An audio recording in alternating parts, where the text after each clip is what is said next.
voici au volant de la TK en version 4x4, finition Excellence, avec le bloc TDI 150.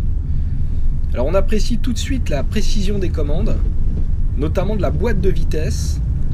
Et l'embrayage est très souple, progressif, donc c'est bien pour évoluer en tout terrain comme ça.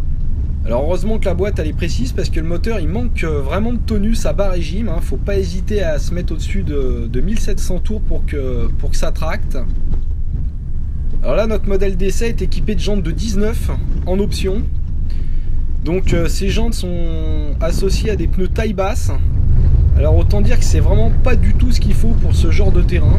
C'est vraiment pas l'idéal des pneus taille basse.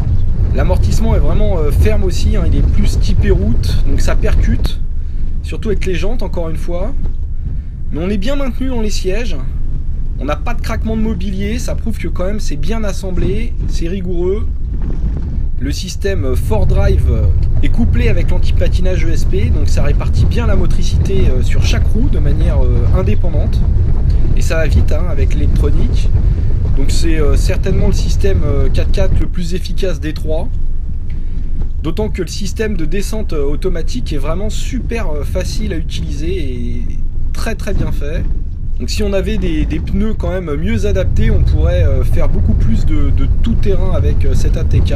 D'autant plus qu'il a un peu plus de garde au sol que le Qashqai. Justement, parlant du Qashqai, on va passer à son volant. Allez, maintenant on passe au volant du Qashqai, donc en version all mode, hein, 4 roues motrices, avec le DCI 130 chevaux, en finition Tekna. Alors cette finition haut de gamme Tekna intègre des jantes de 19 pouces en série, avec des pneus taille basse aussi, comme sur la TK, donc c'est pas adapté au tout-terrain du tout. Et d'ailleurs les suspensions souffrent pas mal, hein, on entend d'ailleurs les bruits dans l'habitacle. Le moteur DCI 130 est un peu creux à bas régime hein, parce que la boîte est longue. Faut donc pas hésiter à rester en première. Heureusement on a l'aide au démarrage en côte, ça évite de faire patiner l'embrayage. C'est plutôt pas mal. Le système de transmission 4x4 all mode est pas aussi efficace que celui de la TK, le 4Drive, mais il offre un mode lock qui permet de bloquer la répartition du couple à 50-50 sur les deux essieux, ce qui est très pratique en tout terrain. En plus ça coupe le SP.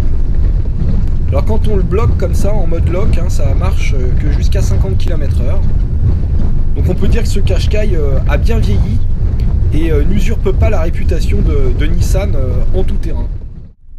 Nous voici au volant du Peugeot 3008 Blue HDI 150 chevaux en finition allure. Le 3008, contrairement au Qashqai et à la TK, n'est pas disponible en version 4x4. On peut juste ajouter un système de motricité renforcée. Ça vaut 410 €.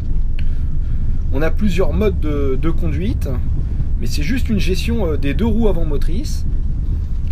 Ce système s'accompagne de pneus M+S, Mud and Snow, donc des pneus adaptés à la boue et à la neige.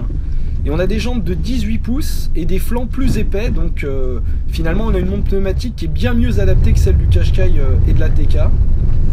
Alors le 3008 a les meilleurs pneus, mais il a aussi la meilleure garde au sol. Et son moteur 150 chevaux offre le plus de répondants à bas régime, surtout quand on met le mode sport. En revanche, l'embrayage manque de progressivité, c'est pas toujours facile à doser. La boîte est longue au niveau des débattements. Et le système de descente automatique est assez lent et pas facile à doser, du moins pas aussi facile que celui de la TK, ça m'est déjà arrivé de caler. Et puis on entend pas mal de craquements de mobilier et de rossignol aussi, on sent la caisse travailler.